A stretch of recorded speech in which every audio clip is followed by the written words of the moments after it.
छात्र छात्राओं, Krishna group college में आप सभी का स्वागत है।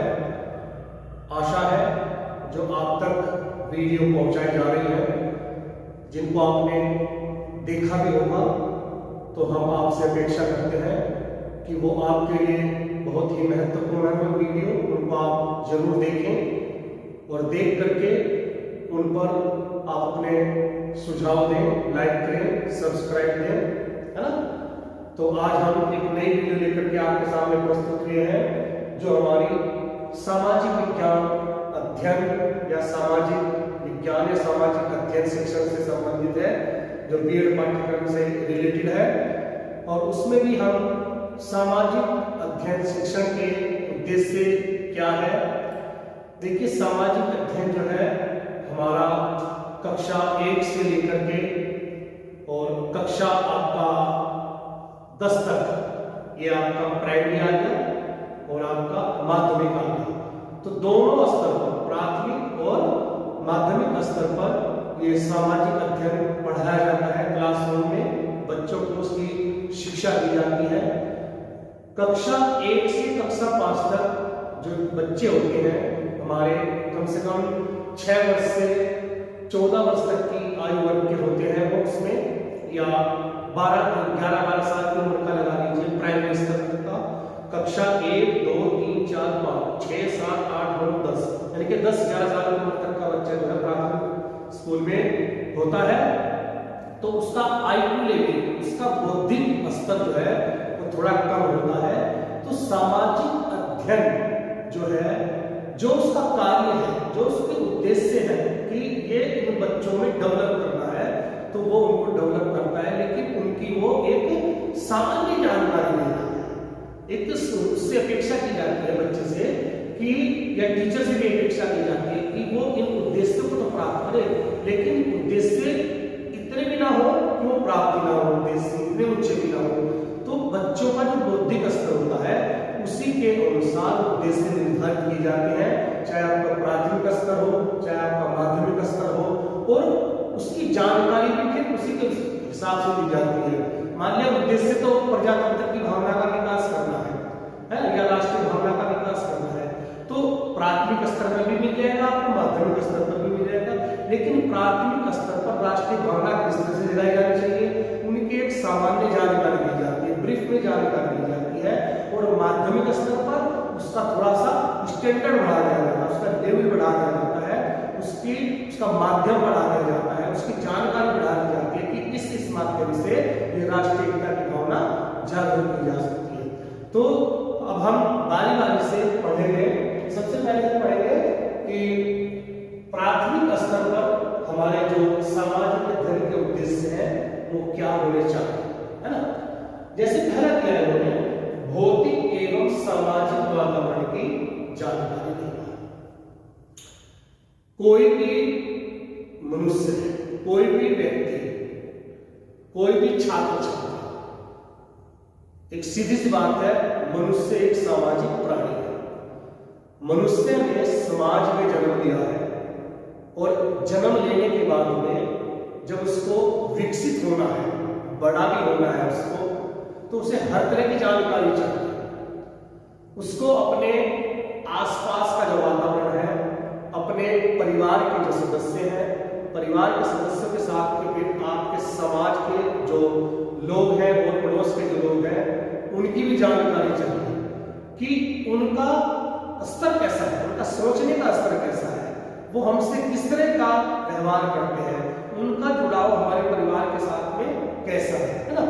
तो हर जो व्यक्ति होता है, हर व्यक्ति के साथ में एक अच्छा जुड़ाव भी हो सकता है, नहीं भी हो सकता है।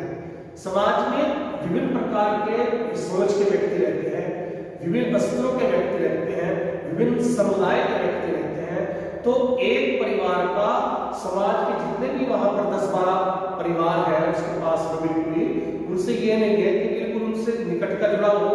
किसी के साथ में निकट का संबंध भी हो सकता है, किसी के साथ में दूर का संबंध भी हो सकता है। बस मिले, राम नमस्ते हुई, हाल चाल पूछ लिया, इतना भी हो सकता है। और किसी के साथ में रोज आना जाना, उठना बैठना, रोटी खानी, चाय पीनी, इस तरह के संबंध हो सकते हैं। तो ये सामाजिक जानकारी उसको होनी चाहिए, है ना, उसके छात्र को। और भौतिक जानकारी किसको होनी चाहिए? भौतिक जानकारी यानी जो उसकी आवश्यकताओं की जो चीजें हैं, वस्तुएं हैं, वो कहाँ से आती है, दुकान से आती है, दुकानदार कहाँ से लाता है ना, तो इन सब चीजों की जानकारी उसको होनी चाहिए कि इस चीज से हमारा ये फायदा होगा, इस चीज की आवश्यकता है, ये पूर्ति कहाँ से होगी, इसकी पूर्ति नहीं होगी तो समस्या हमारे सामने आ जाएगी। तो थोड़ी थोड़ी सी जो है इस तरह की जानकारी जो है बच्चों में डेवलप की जानी चाहिए। तो प्राथमिक स्तर पर ये जानकारी टीचर के माध्यम से उसको दी जानी चाहिए। और क्या जानकारी दी जानी चाहिए? भौतिक साधनों की जानकारी दी जानी चाहिए। ये सामाजिक अध्ययन से अपेक्षा की गई है कि जो विभिन्न प्रकार के हमारे भौतिक साधन हैं जिनसे हमारी आवश्यकताओं की पूर्ति होती है, जैसे आपके वन हो गए, नदी हो गई, झील हो गई, तालाब हो गए, पेड़ पौधे हो गए, बादल हो गए, वर्षा ऋतु हो गई, मौसम हो गया आपका, तो विभिन्न प्रकार के भौगोलिक, आर्थिक, सामाजिक ये जो हमारे संसाधन होते हैं ना, तो इनकी जानकारी जो है बच्चों को होनी चाहिए। और हमारे देश में कौन कौन से भौतिक संसाधन जो है या भौतिक साधन जो है हमारे देश को मिले हुए हैं प्रकृति की ओर से, है ना, और इन सब चीजों की जानकारी उसको ब्रीफ में होनी चाहिए। और दोहन करने वाली अगर बात आती है तो माध्यमिक स्तर पर इसकी हम जानकारी देंगे कि इसका दोहन किस प्रकार से होता है। इन साधनों का दोहन अगर हम ज्यादा करेंगे तो हमें नुकसान हो जाएगा, अपनी आवश्यकता के अनुसार करेंगे तो एक बैलेंस बना रहेगा, है ना। तो इन सब चीजों की जानकारी जो है इसकी प्राथमिक स्तर पर दी जाती है कि ये साधन कहाँ है, इनकी उपयोगिता क्या है, ये किस तरह से हमें उपयोगिता देते हैं या हमारे जीवन को कैसे उपयोगी बनाते हैं। तो ब्रीफ में जानकारी उसको दे रहे हैं। तीसरा क्या है? सांस्कृतिक भावना का विकास। देखिए, एक राष्ट्र की संस्कृति होती है तो उस संस्कृति को बनाने में, उसको संरक्षित रखने में, उसको विकसित करने में, उसको पल्लवित, प्रगतिशील, उन्नतिशील बनाने में विभिन्न प्रकार के संप्रदाय, विभिन्न प्रकार के लोगों, विभिन्न प्रकार के महापुरुषों, विभिन्न प्रकार के जो नेता लोग होते हैं, विद्वान लोग होते हैं, है ना, इन सब विभिन्न धर्मों के व्यक्तियों का लोग है, विभिन्न संप्रदाय के व्यक्ति जो होते हैं, उन सबका पूरा योगदान होता है। तो वही एक सांस्कृतिक भावना का विकास की जानकारी उसको देना है कि देखिए हमारे राष्ट्र में विभिन्न संप्रदाय के लोग हैं, विभिन्न धर्मों के लोग हैं और उनकी जो वो एक संस्कृति के विकास कर रहे हैं, संस्कृति जो एक योगदान दे रहे हैं बनाने में। एक जो भारत की जो एक संस्कृति मान लिया वो एक राष्ट्रीय स्तर, विश्व स्तर पर उसकी पहचान है, वो प्रेम से रहते हैं, भारत के लोग सहकारिता से रहते हैं लोग, है ना। तो हम सब आपस में मिलजुल करके रहते हैं, विभिन्न धर्मों के लोग होते हुए भी हम अनेकता में एकता लिए हुए होते हैं, हम एक राष्ट्रवादी होते हैं, भारतवादी होते हैं। तो इस तरह की जो भावना है वो छात्रों में जागृत करना या उसकी जानकारी देना और हम अपनी संस्कृति को कैसे उसको बढ़ा सकते हैं, उसको विकसित कैसे कर सकते हैं, हमारी जो प्रतिभा है हम अपनी प्रतिभा का उसमें क्या योगदान दे सकते हैं। हर व्यक्ति इसमें योगदान दे रहा है क्योंकि अब तक की जो पहचान है तो विभिन्न प्रकार के लोगों ने इसमें योगदान दिया है, तो ही वो संस्कृति की पहचान बनी है। नेक्स्ट इसमें आते हैं कि प्रजातंत्र एवं सामाजिक समानता की भावना का विकास भी करना चाहिए। ये भी प्राथमिक स्तर पर इसकी जानकारी बच्चों को दी जानी चाहिए। इसमें बताया है कि प्राथमिक स्तर पर जो हमारे प्रजातांत्रिक मूल्य होते हैं, समानता है, स्वतंत्रता है, भ्रातृत्व है, समाजवाद है, इसकी थोड़ी थोड़ी सी जानकारी उसको होनी चाहिए। इसके लिए उसको तैयार करना चाहिए कि प्रजातंत्र है क्या, प्रजातंत्र हमारे लिए कितना उपयोगी है, क्या प्रजातंत्र में रह करके हम अपना कितना विकास कर रहे हैं, हमारा सर्वांगीण विकास प्रजातंत्र भी हो सकता है। दूसरे देशों में जो और दो कंट्री है उनमें प्रजातंत्र नहीं है, लेकिन जिन देशों में प्रजातंत्र है वो अपने छात्रों को, अपने व्यक्तियों को, अपनी प्रजा को जो है कुछ मौलिक अधिकार देते हैं, कुछ मौलिक कर्तव्य प्रदान करते हैं, उनके आधार पर उनका सर्वांगीण विकास करते हैं। तो प्रजातंत्र की भावना जगाना और सामाजिक जो है समानता की भावना जगाने का कार्य ये आपका एक प्राथमिक स्तर पर इसकी एक सामान्य जानकारी दी जाती है कि सामाजिक समानता क्या है। समाज में जो है विभिन्न प्रकार के लोग रहते हैं, वो विभिन्न धर्मों के, विभिन्न संप्रदायों के, विभिन्न जातियों के, विभिन्न धर्मों के, विभिन्न लिंग सामाजिक भावना से जुड़े हुए होते हैं, हम इससे एक सामाजिक समानता के साथ में जुड़े हुए होते हैं। प्रजातंत्र ने हमें एक समानता का अवसर दिया है, स्वतंत्रता का अवसर दिया है, हमारे साथ कोई भेदभाव नहीं किया है, हमारे साथ कोई पक्षपात नहीं किया है। जितनी भी योजनाएं चलती हैं वो योजनाएं सबको मिलती है, जितनी भी नौकरी मिली भी है सरकार की तरफ से वो किसी भी धर्म जाति का जो है उसके साथ कोई भेदभाव नहीं है, हर जाति धर्म को मिल सकती है। तो थोड़ी थोड़ी ब्रीफ में जानकारी उन बच्चों को इस तरह की देने की कोशिश की जाती है, सामाजिक अध्ययन के माध्यम से हम अपेक्षा करते हैं। नेक्स्ट आपके इसमें राष्ट्रीय भावना का विकास। राष्ट्रीय भावना क्या होती है, छोटे बच्चों को बताना है कि राष्ट्र क्या होता है, हमारा देश जिसमें हम देश, पहले उसको बताया जाएगा आपका परिवार होता है, परिवार के बाद में आप जब अपने दरवाजे से बाहर जाते हैं लोगों से मिलते हैं तो वो हमारा पड़ोस होता है, हमारा वो समाज होता है। उस समाज में जो है वहाँ विभिन्न जातियों के लोग रहते हैं, जैसे ब्राह्मण भी है, वहाँ पर नाई भी है, धोबी भी है, सैनी भी है, बनिया भी है, दर्जी भी है, बाड़ी भी है ना, मुस्लिम लोग भी वहाँ पर रहते हैं, हो सकता है बौद्ध धर्म के मानने वाले लोग रहते हैं। तो थोड़ी थोड़ी उनको जानकारी देने की विभिन्न धर्म के लोग भी आ गए यहाँ पर, विभिन्न जातियों के लोग भी यहाँ पर आ गए।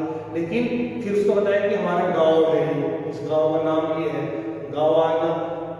फिर जैसे वो बड़ा हो जाता है, थोड़ा सा वो बड़ा होता है दूसरी तीसरी क्लास में, तो गाँव से भी बाहर जाता है, अपने रिश्तेदारों में जब उसको लेकर के जाते हैं, या उसका स्कूल जो थोड़ी दूर है दूसरे कस्बे में है जाकर के, तो उसको फिर जानकारी देते हैं कि देखिए अपने गांव से भी एक गांव और आगे है। फिर इस तरह से खूब सारे गांवों को मिला करके ब्लॉक बना दिया गया है ना, ब्लॉकों को मिला करके फिर एक जिला बना दिया गया है, फिर जिले को बना करके एक राज्य बनाया गया है, फिर विभिन्न प्रकार के राज्यों से एक देश बनता है, एक राष्ट्र बनता है। तो उसको हमने राष्ट्र की परिभाषा बताई कि राष्ट्र किस तरह से बनता है, तो थोड़ी थोड़ी ब्रीफ में जानकारी दी। अब फिर उस राष्ट्र की भावना का विकास करना, फिर उसको बताया जाएगा कि ये राष्ट्र है। अब राष्ट्र के लोग अगर हम आपस में झगड़ते रहेंगे, लड़ते रहेंगे, तो उसको वही से उदाहरण देंगे परिवार से कि देखिए परिवार में हम 5-6 होते हैं, परिवार में सदस्य, अगर हम डेली लड़ते रहेंगे, झगड़ते रहेंगे, तो हम एक भाई उधर बैठा, माँ उधर बैठी, पिता उधर बैठा, बहन उधर बैठी, आपस में मुंह चढ़ा करके बैठ गए है ना, लड़ाई झगड़ा करते हैं, तो घर का काम कौन करेगा फिर, है ना, कपड़े कौन साफ सफाई करेगा, बर्तन कौन साफ सफाई करेगा, जो रोटी का काम है खाने पीने का वो कौन बनाएगा। तो हमें क्या होना चाहिए, बच्चों समझाएंगे, फिर हमें क्या करना चाहिए, हमें आपस में प्रेम से रहना चाहिए, हम आपस में सहयोग से रहना चाहिए, हमें आपस में सहकारिता से रहना चाहिए, हमें एक दूसरे के विचारों को सुनना चाहिए, एक दूसरे के विचारों को सम्मान देना चाहिए, है ना। तो यही चीजें बच्चे अगर हम अपने परिवार में उदाहरण दिया उसको परिवार में कर लें, तो इसी तरह से जब समाज की बात आती है, जिले की, राज्य की, फिर इसी तरह से राष्ट्र की बात आती है कि जो राष्ट्र है तो विभिन्न जो प्रदेश है अगर हम आपस में मिलजुल करके रहे, विभिन्न धर्मों के लोग अगर हम आपस में मिलजुल करके रहे, तो वहां पर ना क्षेत्रवाद की समस्या आएगी, ना धर्मवाद की समस्या आएगी, ना सांप्रदायिकता की समस्या आएगी। अगर हम एक दूसरे का सहयोग करते रहेंगे तो हमारी जो राष्ट्र है वो राष्ट्र जो है एक उन्नति पर पहुंच जाएगा, एक प्रगति पर पहुंच जाएगा, है ना। तो वही राष्ट्रीय भावना का विकास करना है। तो उन्हें छोटे छोटे स्तर पर छोटे छोटे बच्चों को इस तरह से हम समझाने की कोशिश कर रहे हैं। नेक्स्ट इसमें आता है कि श्रम के प्रति स्वस्थ दृष्टिकोण, उस प्राथमिक स्तर पर ही लेकर के हम चलेंगे कि मेहनत क्या होती है, श्रम क्या होता है ना।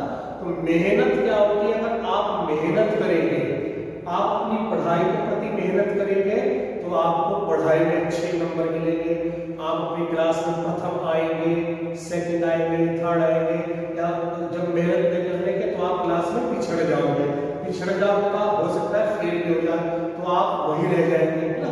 तो इस तरह की हम उसको एक मेहनत के प्रति एक लगन करना, उसको विश्वास करना कि मेहनत का जो फल होता है वो सुखदायी होता है, उसको हम थोड़े छोटे छोटे स्तर पर उन बच्चों को समझाने की कोशिश करेंगे। फिर वहां से उसको हमने पढ़ाई से रिलेटेड बताया, फिर हम उसको थोड़ा सा ऊपर लेकर के चलेंगे कि देखिए बच्चे, देखो बेटा, आपके जो पिताजी है या आपके जो बड़े भाई है, चाचा ताऊ है आपके, वो कुछ रोजगार करते होंगे, है ना, रोजगार में या वो किसान होंगे या कोई बिजनेस करते होंगे या नौकरी करते होंगे, तो मेहनत करते हैं ना बच्चों, देखो वो मेहनत करते हैं तभी उनको कुछ उनका खाना मिलता है। किसान लोग हैं, मेहनत करते हैं, पूरे के पूरे साल जो है बीज को बोएंगे, उसको बो करके फिर उसमें पानी देंगे, निराई गुड़ाई करेंगे, फिर वो 6 महीने के बाद में 5-6 महीने के बाद में पौधा होता है, फिर उससे पौधे में बाल आती है, बीज जो दाने आते हैं गेहूं के, धान के दाने आएंगे इसमें, है ना, सब चीजों को बताएंगे। तो मेहनत से ही आता है सब चीजें। तो वो अगर वो दृष्टिकोण उन बच्चों को शुरू से ही सिखाए, उनका दृष्टिकोण शुरू से ही विकसित करते चले, तो माध्यमिक स्तर पर उसको ज्यादा जानकारी देंगे इसके प्रति हम, तो हो सकता है उसके और अच्छे परिणाम आएंगे निकल करके। तो ये करते हैं। इसके बाद में सामाजिक भावना का विकास। सामाजिक भावना की बात फिर वही आई है कि पहले उसको परिवार से ही बताएंगे कि परिवार में हम अगर सहयोग से रहेंगे, प्रेम से रहेंगे, सहकारिता से रहेंगे, एक दूसरे को कोऑपरेट करके रहेंगे, तो हमारा परिवार कैसा रहेगा? सुखद रहेगा, एक स्वर्ग जैसा वातावरण हमारे परिवार में आएगा। तो इसी तरह से अगर हम समाज के जितने व्यक्ति हैं, हम आपस में रहे, मिल करके, मिलजुल करके रहे, प्रेम से रहे, सहयोग से रहे, हम एक दूसरे की समस्याओं का समाधान निकालने की कोशिश करें, एक दूसरे को इज्जत दें, विचारों को सुने, है। तो हमारे पास जो साधन है हम दूसरों को दे सकते हैं, उनके साधन हम हमारे लिए उपयोगी तो वो उनको दे सकते हैं। तो इस तरह से आदान प्रदान से ही एक सामाजिक भावना का विकास होगा, तो हमारा समाज तरक्की करेगा, विकास करेगा। समाज से फिर हम ऊपर जिले में जाएंगे, फिर अपने राज्य में जाएंगे, फिर राष्ट्र में जाएंगे, फिर विश्व स्तर की भावना की बात करेंगे। जैसे जैसे उसका लेवल बढ़ता जाएगा तो हम आगे आगे कठिनाई स्तर जो है उसका बढ़ाते चले जाएंगे। तो हमने अपेक्षा की है कि प्राथमिक स्तर पर जो है ये उद्देश्य होने चाहिए, और इन उद्देश्यों को किस प्रकार से उसमें डेवलप करें, या वो उद्देश्यों की जानकारी किस तरह से उन बच्चों में पहुंचे वो जानकारी। तो ये एक हमने प्रयास किया है विभिन्न स्तर पर सामाजिक उद्देश्य पढ़ने का। तो स्टूडेंट्स